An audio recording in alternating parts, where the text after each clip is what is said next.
উৎসব তার, রাষ্ট্র হচ্ছে সবার। নিরাপত্তা, সামাজিকতা, মানবিকতার অধিকারও সবার। সেই বিষয় পাশাপাশি ডক্টর মোহাম্মদ ইউনূস, যার নামের আগে আমাদের নবী হযরত মুহাম্মদ সাল্লাল্লাহু আলাইহি ওয়াসাল্লামের নাম, ইউনূসও একজন নবীর নাম। সেই ডক্টর মোহাম্মদ ইউনূসের আপনারা দেখেছেন যে ভারতে তাকে ছোট করে অসুর বানিয়েছেন। তার প্রতিবাদে এবং ফিলিস্তিনি রাষ্ট্র স্বাধীন ঘোষণা করুক, জাতিসংঘ সহ সকলে এই দাবিতে আজকের এই মানববন্ধনের সম্মানিত সভাপতি, সত্যিকার অর্থেই এই ফ্যাসিস্ট বিরোধী আন্দোলনে যারা জিয়ার সৈনিক হিসাবে কাজ করেছে, আমি যাদেরকে সবসময় পেয়েছি, যখন কেউ রাস্তায় নামতে সাহস পেত না তারা নেমেছে।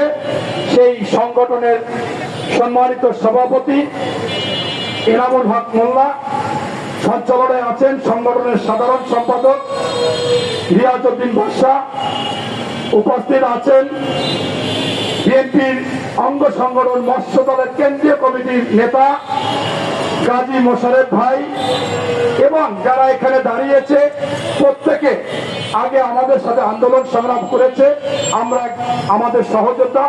এবং সামনে যারা আছেন, জাতির বিবেক তো আছি, ওই শেখ হাসিনা যে বলেছিল শেখ হাসিনা পালায় না, তাদেরকে যারা সত্যিকার অর্থে ওই বড় বড় মিডিয়া তারা হলুদ সাংবাদিক হয়ে গেছিল, এই অনলাইন শেখ হাসিনাকে একেবারে যেখানে যে অপরাধ পেয়েছিল সেইটা আপনারা তুলে ধরেছেন বিদায়ী ওই ৩৬ জুলাই আন্দোলন সফল হয়েছে। এবং ওই শেখ হাসিনা যে বলছিল শেখ হাসিনা পালায় না, সে পালিয়ে যেতে বাধ্য হয়েছে। এই জন্য আপনাদেরকে ধন্যবাদ জানাই, আপনাদের প্রতি কৃতজ্ঞতা থাকবে সবসময়।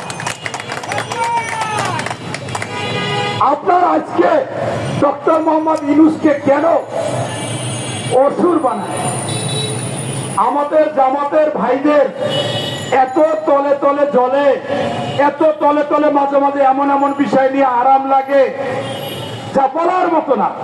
আমরা দেখলাম জামাতের আমির বলল ভারত নাকশ হয়, অখুশি হয়। এরকম কোন কাজ জামাত কখনো রাজনীতি করবে না। ভারত হচ্ছে পার্শ্ববর্তী দেশ, প্রতিবেশী দেশ, তাদের সাথে সুসম্পর্ক রাখবো, রেখে রাজনীতি করব। সাথে সাথে অমিত শাহ বলল কি যে আমরাও চাই জামাতের সাথে এই ধরনের সম্পর্ক করতে। দুই দেশের পেপারে আসলো, অর্থাৎ একটা নত ঝানু পররাষ্ট্রনীতি। যে দেশটাকে আশেপাশের কোন দেশ পছন্দ করে না, দেখলে কাউকে ঘৃণার চোখে দেখে, কারণ ওরা কারো সাথে বন্ধুত্ব করতে পারেনি। বার্মার সাথে, পারে না শ্রীলঙ্কার সাথে, পারে না নেপালের সাথে, পারে না চায়নার সাথে, পারে না পাকিস্তানের সাথে। সেই দেশটা বাংলাদেশকেও কখনো ভালো চোখে দেখেনি, এখানে লুটে পুটে দিয়েছে। এবং আমাদের সাবেক প্রধানমন্ত্রীও বলেছে ভারতকে যা দিয়েছি আর কিছু দেওয়ার মতো নাই, সব দিয়েছি। সেই ভারত আজকে নড়ে চড়ে পড়ছিল, কিন্তু এই জামাতের